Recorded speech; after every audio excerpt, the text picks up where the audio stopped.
မင်္ဂလာပါကျမဒါ effect သုံးထားတာเนาะကျမဈေးရောက်တဲ့အချိန်မှာ effect မထည့်ဘူးလေเนาะကျမစကားပြောမှမလို့ effect ထည့်သုံးထားတာကျမတို့ကိုယ်မှမရှိဘဲနဲ့သူများကိုမပေးနိုင်ဘူးလေเนาะကိုယ်မှရှိနေမှသူများကိုကျမတို့ပေးနိုင်တာသူများကပတ်စံလာချီးတယ်ကိုယ်မှမရှိဘဲနဲ့ကျမတို့သူများကိုပတ်စံပြန်ချီးပေးဖို့ဆိုတာဘလို့မှမဖြစ်နိုင်ဘူးလေเนาะကျမကဈေးရောက်တော့မယ်ဆိုဈေးမရောက်ခင်မှာကျမဖျားသခင်အကြောင်းအမြဲတမ်းပြောတယ်ကျမမှရှိနေတာဖျားသခင်အကြောင်းပဲရှိနေတာလေเนาะကျမဟာချမ်းသာတဲ့လူတစ်ယောက်မဟုတ်ဘူးဖုန်းကိုလည်းကျမလေးဒီလိုမျိုး TikTok ဆော့တယ်ဒီပါဆိုတာလည်းကျမမလုပ်တတ်ဘူးကျမအခုလေးဖျားသခင်ကိုအားကိုးပြီးကျမဈေးရောက်နေဈေးရောက်တဲ့အချိန်မှာဖျားသခင်ရဲ့ကျေးဇူးတော်ကြောင့်မှာတကယ်ပဲကျေးဇူးတော်တက်ကြောင့်မလို့ဝယ်သူရဲ့လက်ထဲကိုကျမရဲ့ပစ္စည်းလေးတွေကိုဖျားကပို့ဆောင်ပေးတယ်ကျမဘလောက်ထိဖျားကိုယုံလဲဆိုရင်ကျမကဈေးရောက်လိုက်တယ်เนาะကျမကဒီမှာတယောက်တည်းပဲကျမကင်မရာချိန်နေတယောက်တည်းပဲကျမpost လေးတွေကျွန်မရိုက်လိုက်တယ်ရိုက်ပြီးပြီဆိုရင်ကျွန်မရဲ့ video ဒီ short video အတူလေးတွေကိုကျွန်မလေလိုင်းကနေကျွန်မလွှင့်လိုက်တယ်ပေါ့နော်လွှင့်လိုက်တဲ့အချိန်မှာကျွန်မရဲ့လောက်ဆောင်ချက်ဘာမှမရှိတော့ဘူးလေနော်ကျွန်မဘာမှမတက်နိုင်တော့ဘူးကျွန်မလေလိုင်းပေါ်မှာကျွန်မလိုက်ပြီးတော့ပြောနေရမှာမဟုတ်တာဒါပေမဲ့လို့ကျွန်မရဲ့ယုံကြည်ချက်ကျွန်မလိုက်မပြောဘူးဖရာသခင်အကုန်လှုပ်ဆောင်ပေးမှာဖျားသခင်တက်နိုင်တယ်ကျမကအဲ့လိုမျိုးဖျားကိုအားကိုးပြီးကျမလှုပ်တာတကယ်ပဲကျေးဇူးတော်ကြောင့်လဲကျမဟာဖြစ်တယ်လို့ပြောရမှာပေါ့နော်ကျေးဇူးတော်ကြောင့်ကျမဝယ်သူရဲ့လက်ထဲကိုဖျားကပို့ဆောင်ပေးတယ်တကယ်ကိုဒါကျေးဇူးတော်တက်ပါ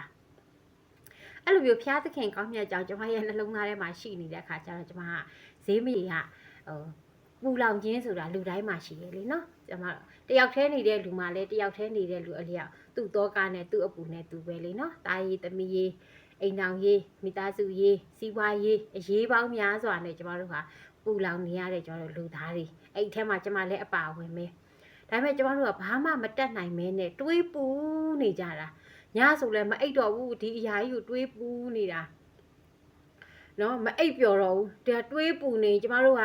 6လောက်ကလေးတွေးလိုက်မယ်ဆိုသမုတ်100လောက်ကြီးကိုကျဲသွားတာနော်ကျမတို့ရေချောင်းလောက်သေးသေးလေးလောက်တွေးလိုက်မယ်ဆိုရင်ကိုသမုတ်100ကြီးလောက်ကိုကျမတို့အတွေးတွေကကျဲသွားပြီးကျမတို့ညဘက်ထဲဆိုလည်းအိပ်မပျော်တော့ဘူး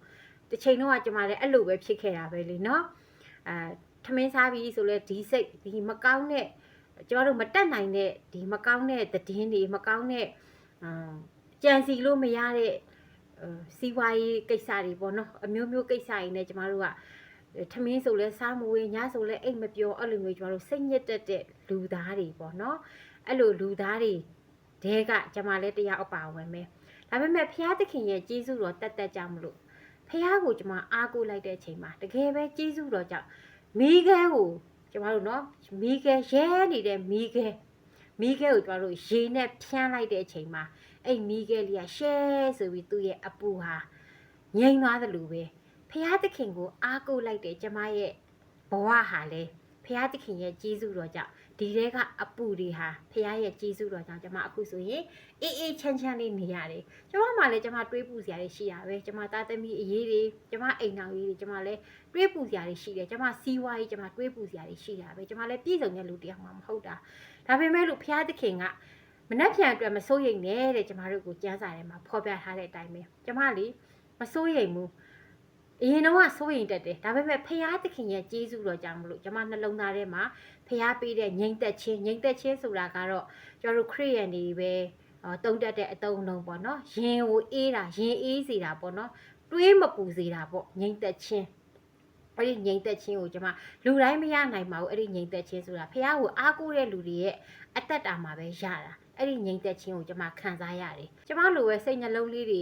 ပူလောင်မနေစေခြင်းလို့ကျမကအဲ့လိုလေးတွေပြောပြတာပါဆရာလောက်တာတော့မဟုတ်ပါဘူးเนาะစိတ်နှလုံးလေးတွေအေးချမ်းလေးနဲ့နေ့ရက်တွေကိုကောင်းမွန်လေးစားဝင်အိပ်ပျော်ပြီးတော့ဖြတ်တန်းစေခြင်းလို့ပါလို့ကျေးဇူးအများကြီးတင်ပါတယ်เนาะနားထောင်ပေးအစအဆုံးနားထောင်ပေးတဲ့သူအရောက်ချင်းစီတိုင်းကိုဘုရားသခင်ကောင်းကြီးပေးပါစေเนาะ